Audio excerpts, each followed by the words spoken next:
What's up? What's up, ladies? What's up? What's up? What's up? What's up? That's it. That's all you're getting is what's up.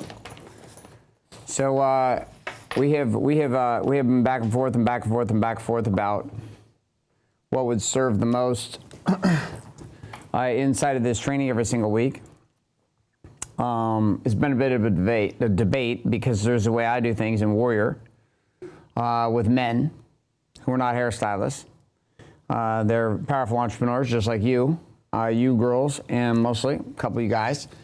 You run businesses too, and there's a lot of principles in the way of running business. They're the same no matter who you are, no matter what your gender is, no matter what business you're in. If you're selling a service, a product, or experience or software to another person, like they're going to be principles that are going to be the same. And then there's dealing with business like the way that I deal with business, which truly is actually how this entire game began. Like Danielle did business a certain way. It was a different way, but that would have been isolated into a bit of a box with just Danielle doing it by herself. So when I came in, I got involved. I was really after a couple different things. One thing I was after the conversation of power, right? To predictably be able to support you as artists in being able to create and dominate in the game of hair, but also in the game of business. Right? How many of you know that money actually matters? Type in hell yes in the chat if you know this is the case. Like, money matters, kind of need to have it. Type in hell yes in the chat if you know. Danielle, I'm gonna come to you, and we're gonna start this off. We're gonna do this a little bit different here in the first 30 minutes of every call. Danielle and I are gonna dialogue back and forth on a few topics, and you guys will get to be part of that. We'll call you out a little bit and deal with it, engage with it together. But they're gonna be topics we feel like are needed just mentally for you as an artist to be successful. And then we're going to spend the second part of our conversation today going through your daily four. We're going to look through your general's tent. We're going to look at what those things are, what you're actually committed to, what you're not committed to, so I can get up to speed with what's actually happening here inside the tribe. There are a lot of things that were being done, a lot of things that were being taught that were not being taught correctly, and were not being used correctly, including the stack. They were used as manipulation and tools to use people. Unfortunately, this is what happens. It's like having a cell phone, right? I can use a cell phone, the cell phone device, to create connection and power and progress. I can use a cell phone to kidnap children and sex traffic them. I can text my wife on here and tell her how much I love her. I can also text an escort who I have sex with this afternoon over at her house while she's gone. This tool is just a tool. It doesn't create anything good or bad. It's the person who uses the tool. How many of you know this is the case? Type in yes in the chat if you understand what I'm talking about, that it's not, the tool is what it is. The tool is a tool. But it's not inherently good or bad. You're going to create the tool to be whatever you want it to be. Whether it's a cell phone, whether it's natural beat roll hair extensions, whether it's out of hair, whatever it is, you're going to choose to create it to be, or you choose to create it to be. So, Danielle, talk to me about this aversion to money with hairstylists and why the topic in the conversation of money seems to be such a difficult conversation for a vast majority of the artists that we've ever trained here at DKW Styling. I don't think that money is a tough conversation. I would say that if anything, all of us want more of it, but ultimately I think that just having more money isn't necessarily success. So for me, with this academy and what I truly stand for is making good money, having these conversations around money, but also not burning out, having time with your family, your loved ones, traveling, whatever you want to do. We put a cap on ourselves, right? And you have to have money to do a lot of these things. So there's certain mindsets and mind frames that we have to break through in order to get you guys there, which comes with the tool that Garrett talked about with stacking, right? There's been multiple artists I've even talked to this week where they get to a certain level of success and then it's like they don't want to take the next leap. And they're like, well, I already surpassed everything I thought was possible. I'm like, yeah, there's always more. That's what's cool about life, is just when you think you've made it, there's always more. I shared with you guys a couple weeks ago how Garrett and I had been going to a lot of different events this last year, and I was thinking I've made it. I've had the success I've never even thought was possible for myself, only surround myself with an entire room of people who are making what I made in a year in an afternoon. And I was like, okay, there's always going to be more to life. And to get there, you have to break through your own thought process. You have to break through your own stories. And so we Okay, have so to. pause real quick on this. I'm gonna interrupt you on it. Okay. So you were not the first one to start pricing at a high ticket with Natural Beauty Rose. Your sister was. So why don't you tell a story about how Rochelle was actually the one who drove pricing on Natural Beauty Rose even before you, and you were the founder of it, and why you had such a money block in the beginning with charging more. Yeah, now you're like the queen, and people roll in and pay $5,000 for it, but back in the day, you were not so confident about pushing the pricing on what you were offering. Talk about that dialogue and that conversation. I've had like lots of moments in my life where I like made a shift. And one of them was in the beginning, when Garrett and I's relationship wasn't great, my sister was actually, her relationship wasn't great. She ended up getting divorced.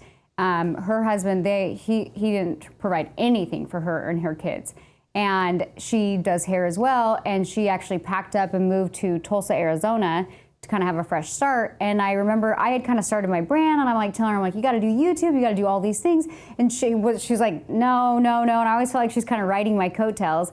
And then she moved to Tulsa, Arizona. Oklahoma. Or what did I say? Tulsa, Arizona. Oklahoma. Phoenix, Oklahoma. Phoenix, Tulsa, we Tulsa, moved Arizona. to Arizona. She Yeah. moved to Tulsa. And she's like, hey, I'm charging. I was talking to my friend. She was telling me I'm charging way too little. I can't even pay my bills. She's like, so I'm charging $1,200 for extensions. I was like, are you kidding me? Because at the time I was charging, I think like $600. I'm like, you don't have a brand. You haven't been doing any of this work that I've been telling you to do. And you're just going to go to Tulsa and charge $1,200. And then I was like, why can't I do that? And so I literally did the same thing. That was like one of the moments where I was like, wait, why can't I do that? And it's because I didn't give myself permission to. And the next week I raised double my prices. Back up real quick on this. We're going to run this more podcast style here in the first 30 minutes because part of my job is to uncover the truth that she's forgotten. And also at the same time to be able to help you see that all of you, although it's difficult at times, you look at where Danielle's world is now, it's difficult to relate. It's very difficult. It's very difficult. Most artists hearing this, they're looking $25 million home, they're looking at our world and they're like, oh my God, like I can't relate to what this is. I'm just trying to figure out how to work 3 days a week and do 3 clients in the chair every single day, 3 days a week, and actually have time to make a couple $100,000 a year. How many of the times, even seeing Danielle, as amazing and powerful as she is, even now being in the academy, at times it's difficult to relate. Type in me in the chat. Like you look at the live, you look at the teams and all the rest of it, just be fucking honest. Stop us bullshitting. Don't bullshit yourself. Like it's difficult. You see a new box, a new pair of red bottoms show up every single day, and you're like, I'm just trying to figure out how to buy some out of hair. So like she didn't used to be this. She became this. She built this. She became this woman. So I'm telling you, I want you to understand here. She was having doubts in herself to charge pricing. It wasn't as smooth as she's talking about. Her and her mom were chippy tapping about how much she was charging.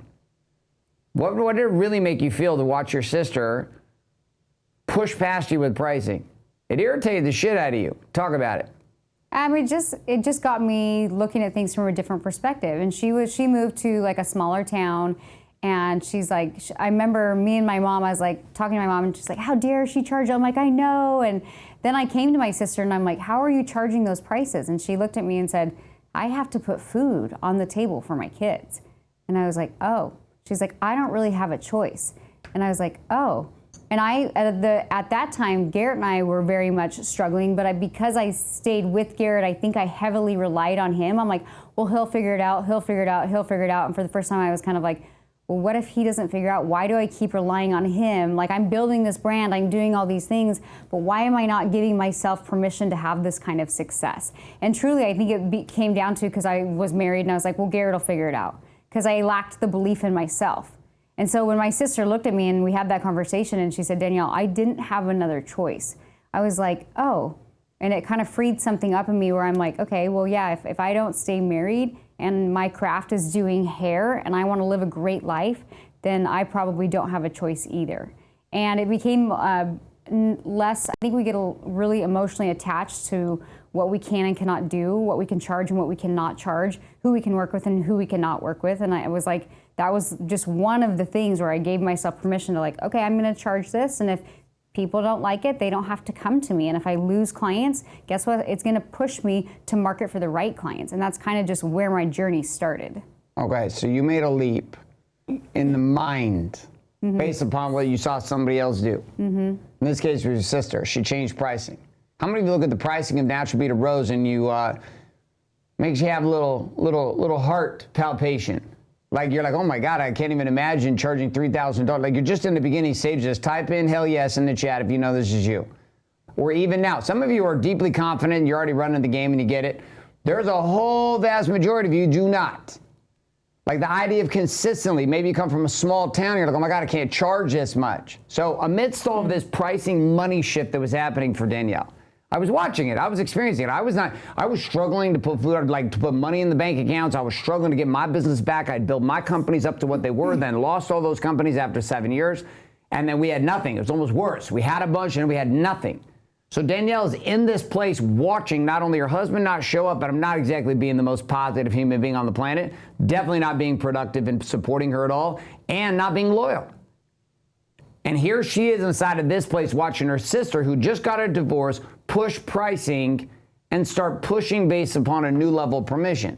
We were in Gilbert, Arizona, which now has been built out and it's super nice. I guess I haven't been back in like 8 years, but nonetheless, sounds like even progressed in how it was, and a lot more house, a lot more build out. Where we were at, we were in a place called Shamrock Estates. It was hardly an estate, and there were no shamrocks. That was just the name of it. And women would fly in and drive past cow pastures filled with cow shit to get this shitty little strip mall into this tiny ass little rental place that she had in the middle of a shoebox with a husband who was not supporting her, with a life that did not make sense, in a place she knew no one, in a community she knew no one, and started. So Danielle, when I talk about this money conversation, they see you now. Yeah. Back then, what was a shift? Gilbert, Arizona, right next to Taco Bell. You know exactly what I'm talking about. Well, it's crazy because it's like every series of events I've had in my life is an opportunity put in my lap to say, are you going to see the good in this opportunity? Are you going to, what do you need to experience in this place, right? And I remember when we moved to Gilbert, Arizona, we honestly moved there because we could have a somewhat decent house for dirt cheap. We couldn't afford anything. Our credit was shitty. We were renting. We had no other options. We wanted to move to California, but I was like, we can't afford to move to California. So we moved there. It was way, way out, but we had a cute home. And I had moved from Salt Lake City, Utah, doing hair, and I remember I moved to this little town, and I was asking, I was doing what everybody does. What do you charge? What do you charge? What do you charge? Trying to get the going rates of the town. And I was like, you've got to be kidding me. I was charging less than that in Salt Lake. Now I'm thinking I'm moving and I'm starting fresh. I moved to an even smaller town and I have to charge less. I can't do that, right? And so I think maybe you guys have heard this story, but I didn't think it was possible. So I went and got a job in Scottsdale at a really nice salon because I was like, okay, I can position my brand there. And I got the job and literally I was like, no, like the day before I was supposed to start, I was like, no, you're not supposed to go there. So I turned down this job and I kind of was like, okay, I have to make this work and I'm going to tune out all the other outside noise of telling me what I can and cannot charge. I'm not going to do that. And this was when nobody was on social media, nobody was promoting on YouTube, nobody was doing any of this. And I kind of just looked at it as like, I don't have a choice. I'm not going back. I moved here for a fresh start. And so another door unlocked and I had to give myself permission. And in the beginning, because I didn't have any work to promote, I was flying back to Salt Lake every probably 5 to 6 weeks. And I would do these really long, like 10, 12-hour shifts and just get as much content as I could. And then I would post it on social media, but I wasn't posting accepting new Utah clients because I already had a waiting list of people who wanted to come into me when I went into town. And I had even doubled my prices at that point. I'm like, I have to fly in, it's time away from my family. If you want it, this is the price, because I had a full book of business in Utah. So I did. I had people that were interested, even though I doubled my prices, and they were like, yeah, we want it, we want it, we want it. And then I was able to take this marketing and take this I had opportunity where I would capture so much content and market in Gilbert, Arizona. And it was all about brand positioning, my belief and my confidence and my certainty in myself. And as I started to post this beautiful hair, women on social media that were like lived in Scottsdale or surrounding areas started to reach out to me. And I was like, yeah, like I would just talk to them and do this. That's when I started the phone consultation. Nobody was doing phone consultations, right? And I wasn't trying to sell them anything. I was just kind of trying to, I was trying to sell them extensions. So I ended up doing this phone consultation. I started having women first drive to me. Then they started flying to me. And when I saw the power in that marketing, living in this small town, I was like, I needed to experience this to help other artists out there. Like, I knew I wasn't going to stay in Arizona for long, but I knew a piece of me had to experience this and show that it was possible. So there were shifts that were occurring. You know, we see some of the comments coming in. I'm shaking now because I'm charging $4,000 to $5,000. I still hesitate to quote $1,500 to $2,000.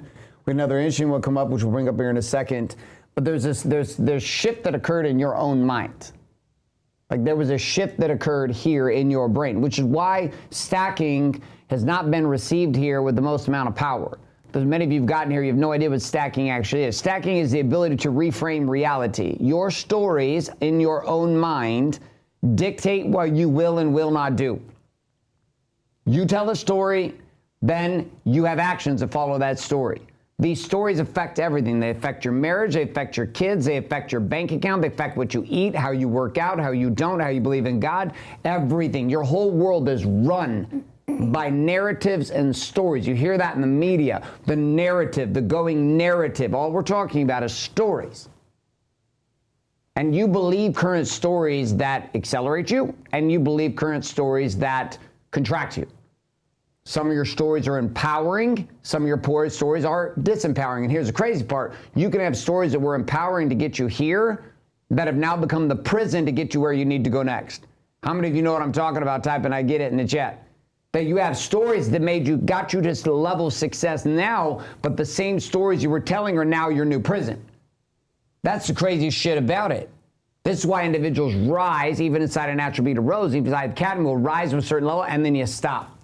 You plateau, or you even go backwards.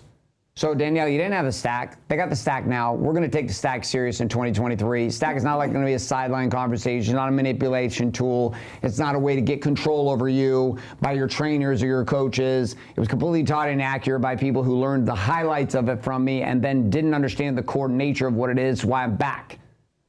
Because this tool alone, thousands and thousands of entrepreneurs use every single day to get the right stories in place so that the actions follow the right stories, so that the right actions lead to the right results.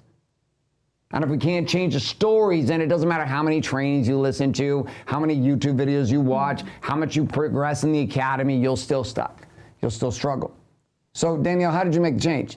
Because you weren't stacking. How did you start making the pivot inside your own mind?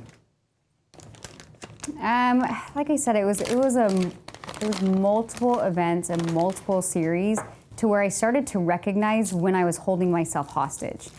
And I would get to this place where I was like, no, I like, as much as I don't want to accept this story, part of me was realize I'm like, I didn't want to feel uncomfortable. I didn't want to do the work in between to get the outcome that I was looking for. So I started to slowly just like recognize when I was stuck, and I would just ask myself like, what would be possible? And I can give you so many examples. I mean, down to, you know, taking clients that were flying in, I told myself I had to work Saturdays. And I remember one day just sitting there like miserable, crying, and you're like, why do you have to work Saturdays? I'm like, she's flying in. And I told her I would, and she's like, no, you don't. And I'm like, I'm booked out the next like 8 weeks with Saturdays, and most of them are fly-ins. And you're like, call them and cancel them. And I was like, I can't do that. And I kept telling myself, and really telling you, no, I can't do that, I can't do that, I can't do that. And then you were like, why? And I was like, I'm like, well, what if they can't reschedule? What are they? And we go on these like running stories. And then I was like, all these stories are bullshit. I was like, I can call every single one of them and say, I am sorry, I can no longer take this appointment. If, you know, like, let me know when you want to rebook. Here's the days that I'm booking. Like, what is the worst that could happen, right? I spent so much time telling myself why they couldn't do it instead of just saying, fuck it, what do I have to lose, right? And it's in those situations where I was like, I was holding myself hostage.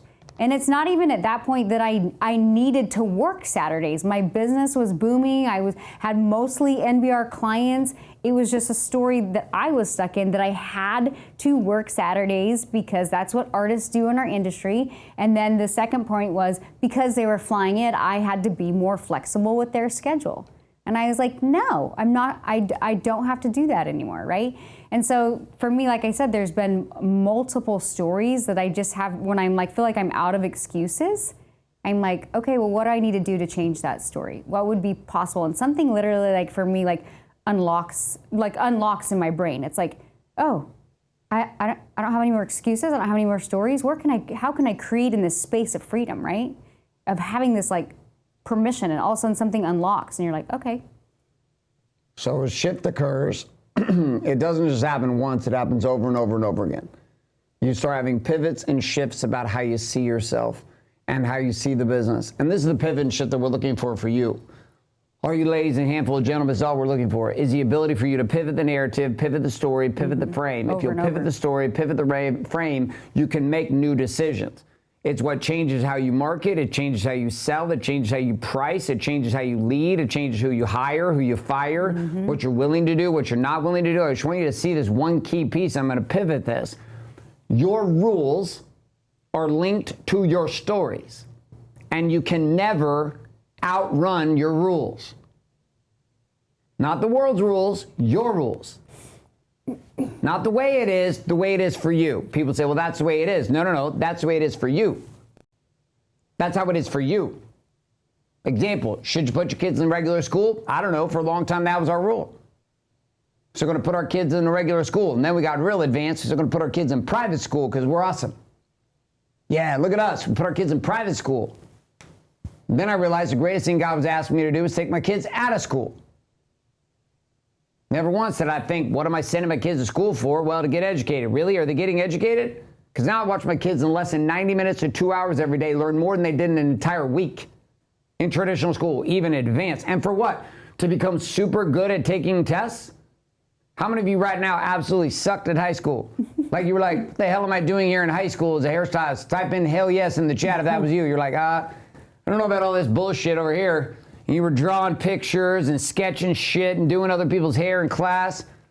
You're like, what the hell am I doing here, right? But what do we do it for? Because that's what we always do, because my parents did. So we went to school. And Danielle and I became the very first people in both of our families who were just like, yeah, no. Not only are we no to college, we're no to high school. We're no to middle school. We're no to elementary school. We're no to the whole fucking game. People were like, how do you do this? And I was like, it's easy. One day, the story that we were telling ourselves shattered. And in shattering the story, we looked at it from a totally different place. I'm like, if I wanted to build employees, I send my kids to school. If I want to build entrepreneurs, I take my kids out of school. Why? Because schools teach your kids to become slaves and drones. They don't teach you how to think, they tell you what to think.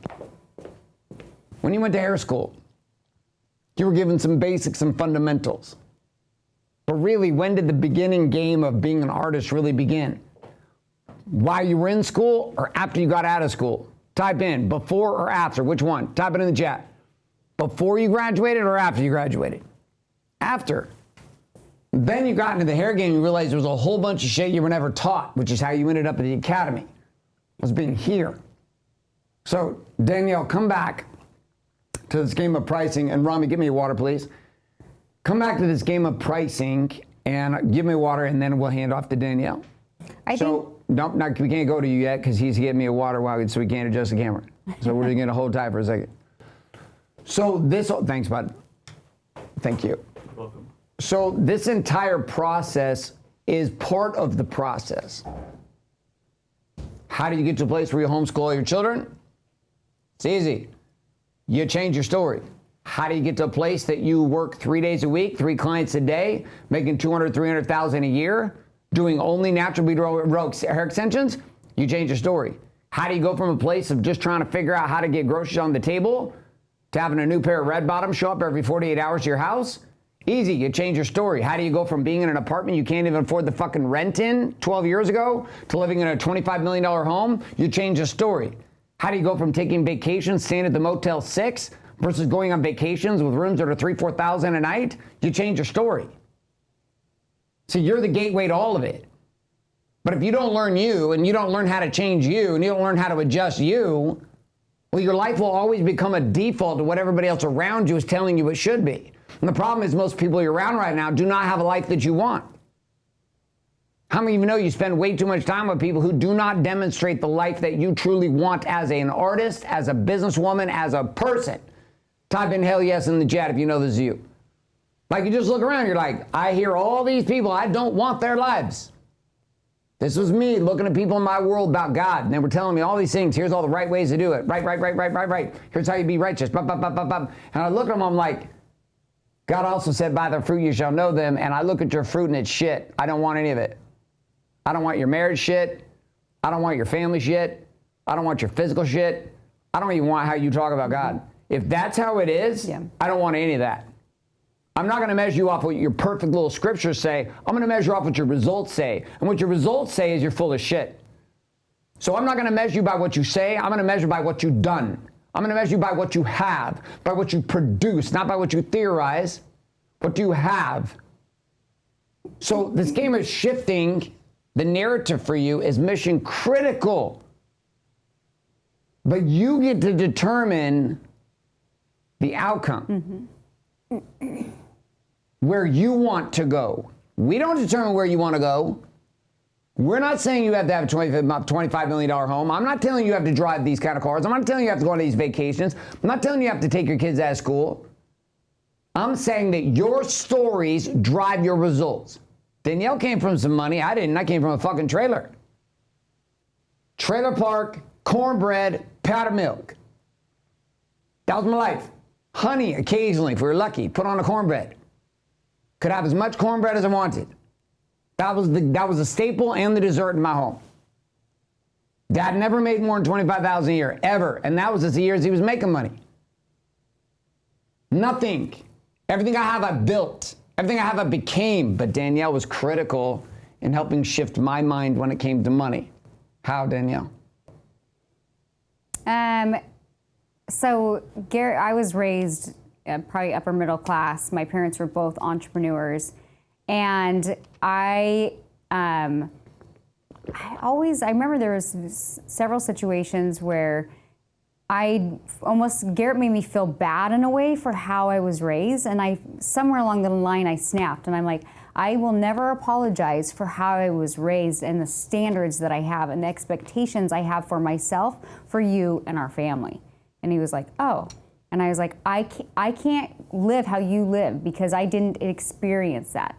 So I only know what I know, and I'm going to kind of go off of that. But I think it's, when you're talking about stories, Gary, a lot of times I think we have contradicting stories, right? We say we want something, but like you said, you're living another way. And so for me, I've had to become like very results driven. Like, what do I want the outcome to be, and how do I shatter that story in order to get that outcome?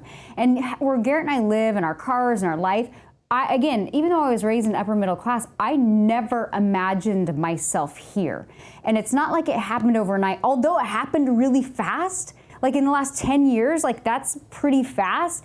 It's still 10 years is 10 years. And it was like we unlocked something and we unlocked something and we unlocked something and we unlocked something. And it was stories both, personally and professionally and even culturally. There was situations where how I was raised that you had to accept this culture.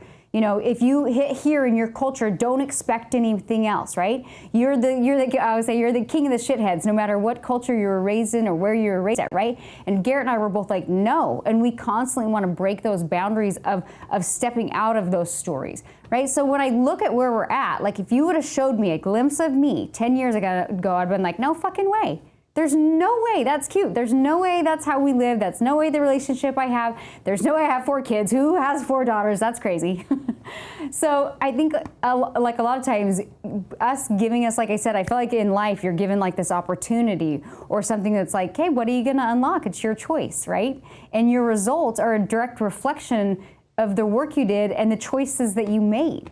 And so that's how Garrett and I were able to get to where we're at, is because we kept kind of shattering those stories. And it's like, okay, you pass go, collect $200. I don't know why I always think of it in some kind of a board game, but it's like, okay. So it was several experiences in my life where we kept unlocking things and we kept shattering old stories. And a lot of you, like truly, you have the capacity and the power to do the same thing. That brings us to a conclusion our Big Money Status podcast. We're kind of double dipping here. It's a special day. I shaved a mustache for you. A little mustache. Danielle doesn't like it at all. She looks absolutely ridiculous.